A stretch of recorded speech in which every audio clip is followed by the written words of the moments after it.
Hey peeps, Amma here. Welcome back to my channel. If you are new, welcome. On this channel, we engage in thought-provoking conversations for unity and change. So please consider subscribing to the channel and join the movement.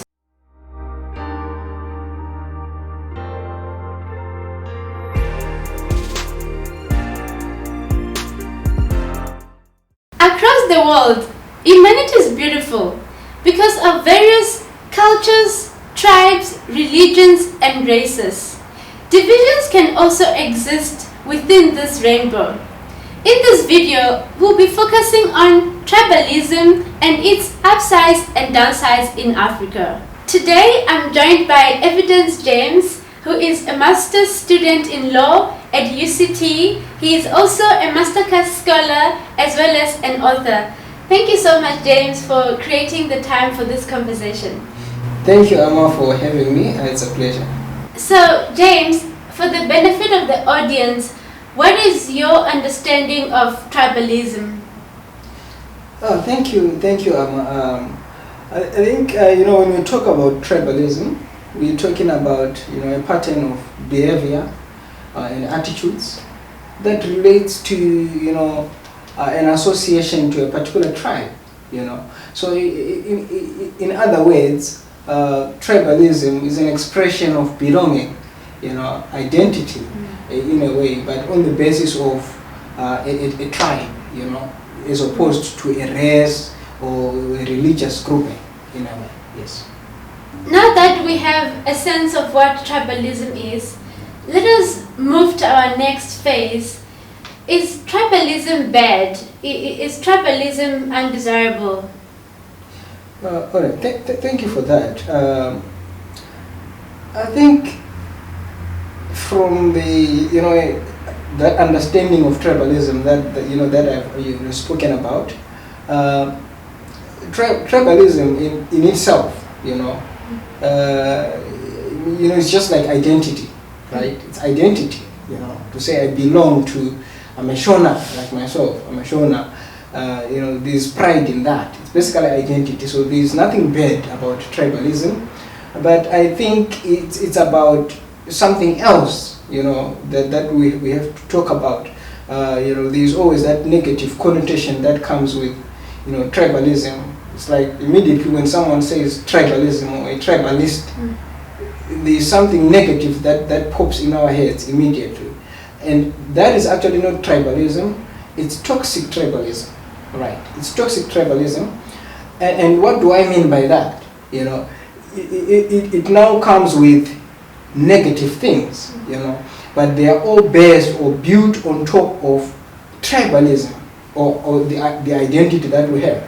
So someone is now starting to hate another person, someone is starting to discriminate another person, someone is starting to fight another person, or to see other people to discriminate and probably hate another person on the basis of who they are, to say it's us against them, So that is toxic tribalism, which is actually bad, that is what I can say. But tribalism in itself, it's actually beautiful, because it's an expression of our identities. There is pride in culture, So as a tribalist, someone who prides in their culture and their identity, there's nothing bad about it. It's something that we actually have to promote. So I think also another thing that we need to talk about is when we are talking about whether or not tribalism is bad. And of course, after mentioning that what is bad is actually toxic tribalism, you would realize that there are certain things which the world has been experiencing, and these are things without without referring to a particular area, a particular context. You've got things like nepotism. It arises out of toxic tribalism, where people are now giving favors for people who belong to their tribe, and that will also lead to corruption, because it becomes difficult to enforce accountability and transparency when there is nepotism, and there is no way a fellow tribesman is going to snitch on another tribesman. They're not going to do that. So you would have most of these things being hidden underground because they protect each other. So when it becomes that way, that becomes very toxic.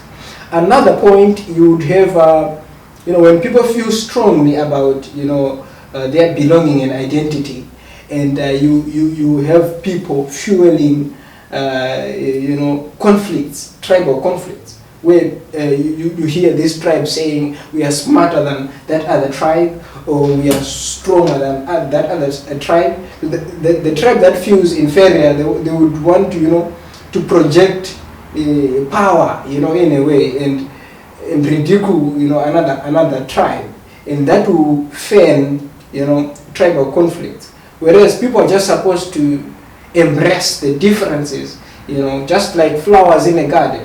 You can't, you wouldn't want to have one flower in a garden.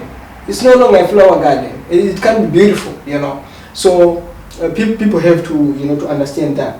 And I think another thing, where or another area where you see toxic tribalism, as in politics, right? You see it in politics. It causes, disunity. All these things that I'm talking about, they all fall under polarization, Toxic tribalism, it causes polarization. The polarization causes the nepotism, it causes tribal conflicts, it causes even political divisions, right? Now you have got, in certain instances, you have got, people that are actually, you have tribes that are divided across political lines, as if this is a political party for this particular tribe, in a way. So there's so much politics along that, and that actually, affects national cohesion. There will be disunity in a country, which affects even the welfare, of an ordinary person. That was very interesting, very thought-provoking and enlightening, I must say. You have clearly explained tribalism, and that tribalism should be promoted, and that it's not really undesirable. It only becomes undesirable once it's converted to toxic tribalism. Yeah. So I would like to know, what are your thoughts of tribalism in Africa?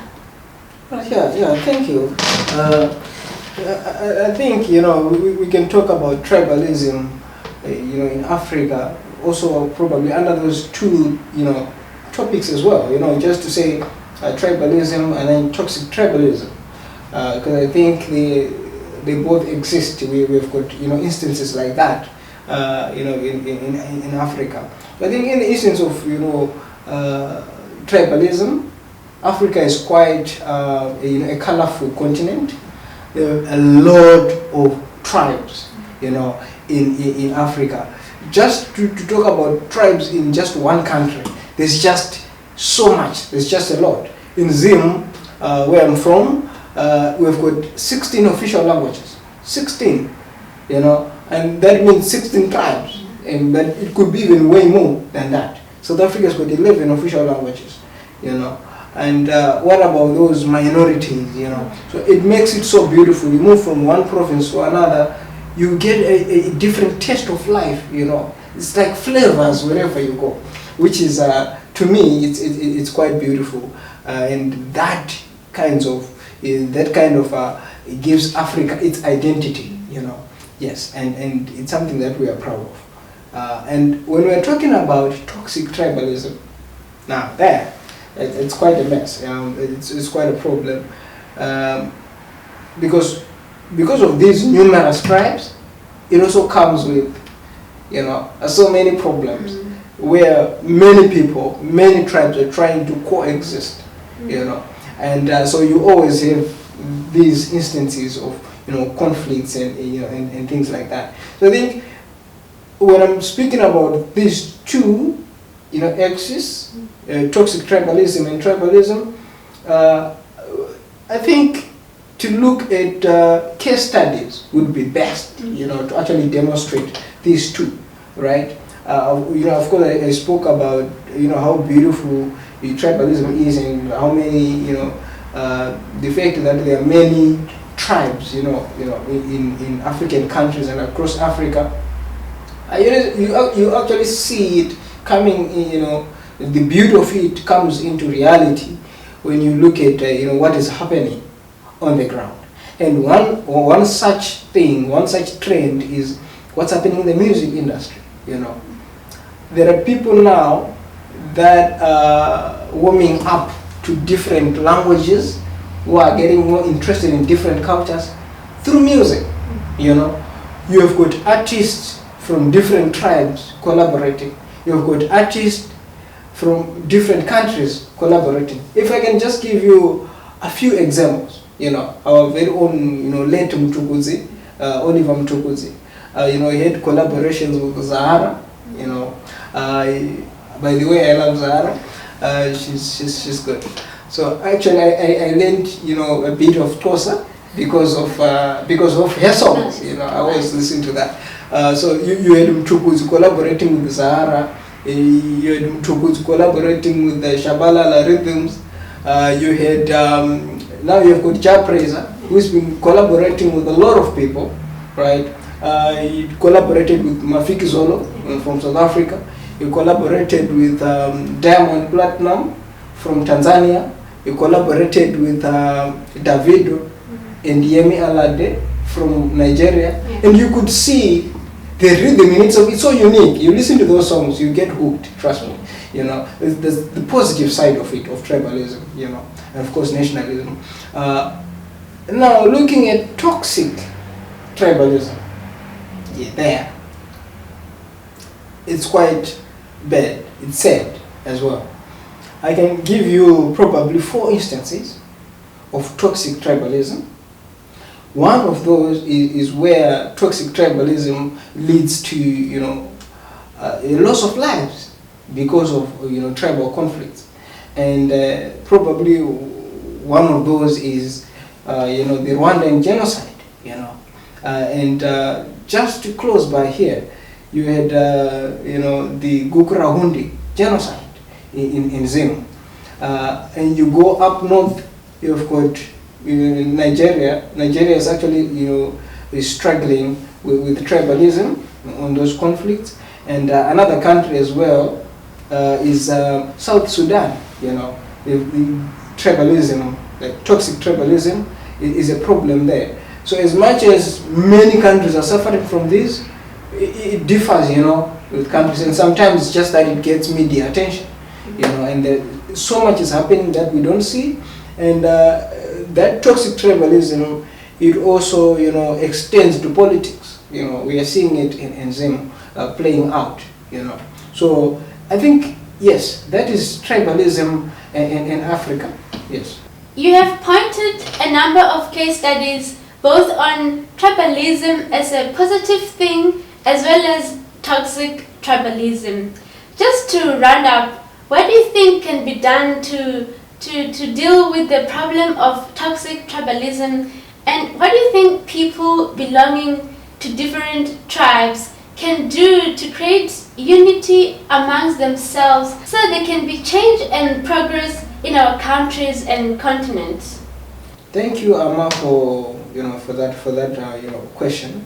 I do think there is quite a lot that can be done to promote tribalism, basically promoting culture, and of course to deal with the problem of toxic tribalism.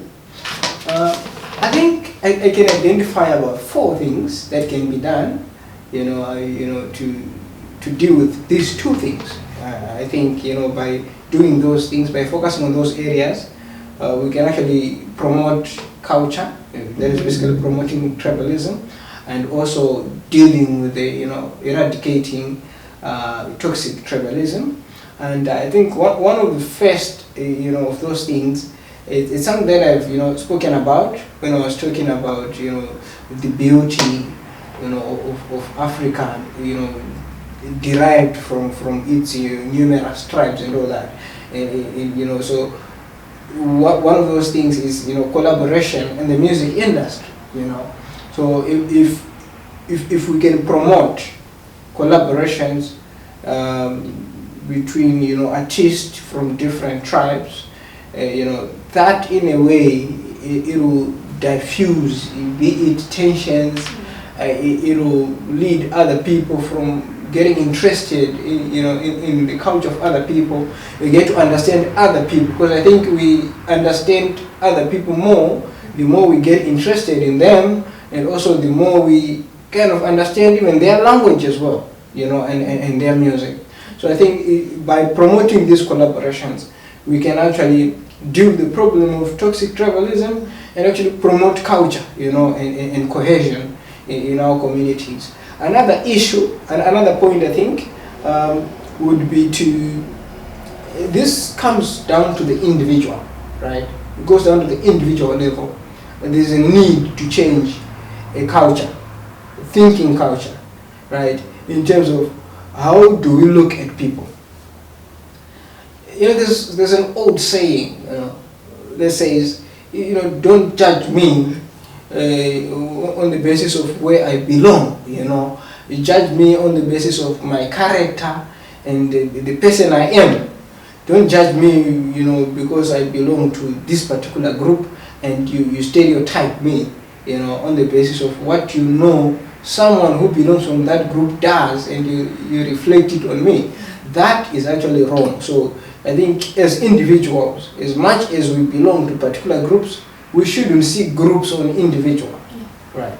So I think that is the second thing that we can do. The third thing, we need reforms. This is quite a huge thing. I think many organizations and even governments, they're advancing policy. You know, I mean, South Africa has been working on transformation. You know, I mean, this also extends to, you know, decolonization of education. You know, in higher, in higher, you know, institutions, educational institutions, and so by promoting, you know, the use of different languages, be it in the drafting of laws, because I can tell you, as much as South Africa has got 11 official languages, you don't find probably 3 of those are actually, you know, you find those in, you know, in legislation. So to an extent, you know, as much as it might be, you know, costing to write the laws using all the languages, you know, so there's so much duplication, but at least somehow there is need to be, you know, inclusions of those, you know, languages. And I think another thing as well would be to, it goes down to, you know, decolonizing, you know, education. We talk about the kind of, you know, language of instruction, you know, in schools. Yes, language of instruction in schools. Right now we've got, you know, Afrikaans, English. You know, we need to promote, you know, the use of, you know, our mother tongue, you know, in schools, you know, and kids, they get to understand better, you know, they are not, what can I say, you know, detached from their identity for them to learn and then come back, you know. So it's more like they move throughout, they progress throughout the education, you know, journey with their identity intact, you know. So yes, and you know, I spoke of, you know, amongst these reforms, another thing is, you know, political reforms, right? So if we've got a country that has got 16 languages like Zim, surely it makes sense that, be it in the parliament, be it in government departments, these people, all these people, they must be represented, you know. So in a way, we actually want, you know, reforms in the allocation of political seats, in the participation, you know, in politics, participation in government, employment policies. All those areas must reflect, you know, the diversity in these tribes, and in a way, it removes the resentment, you know, and resistance from you know, from other, you know, tribes who feel they're being excluded, you know, and being sidelined in a way because they're a minority in a way. So if they can be represented, in a way there is harmony because everyone is participating in this, you know, in this thing. So Yes, and I think the last point would be to promote tourism. You know, tourism, not only international tourism, tourism within the country. You know, you might find it surprising that there's someone who hasn't been to another province, which is quite, of course it's understandable that people have got everything that they need wherever they are because of, good development. If they need a mall, they need a what, tourist destinations, wherever they are. There might really not be any need, to travel to another province because probably they don't have any relatives that are that live, in another province to visit. If you can promote local tourism, we allow, the mingling and exposure. Because I think sometimes lack of exposure, it makes people to be intolerant, because, they haven't, it's quite new, there's a fear of the unknown, that kind of a thing. And people actually don't understand, another people. Yeah, like what kind of people are these? So by traveling to those provinces, traveling to numerous provinces, at the end of the day, one will realize that after all, we are all humans. Really, there is no difference amongst us. Just that we speak a different language, we stay in different places, but all of us, we are humans, and we are one, and we are the same. And by that realization, surely people can relax, and they kind of slow down, in hating other people.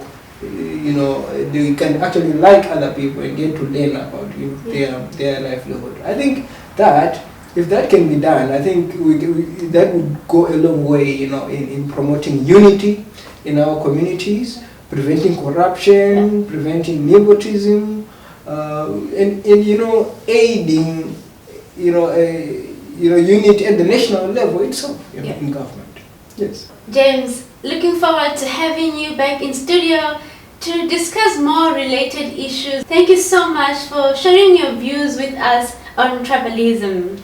No, thank you, Amma, for having me. It's been I enjoyed the session, and I also look forward, to come back and speak more about such things. Thank you very much. Thank you very much. If you have any comments about the topic of the day, please leave that in the comment section below. And if you have enjoyed today's video, please don't forget to give it a thumbs up. And I will see you all next week Saturday. Take care and bye.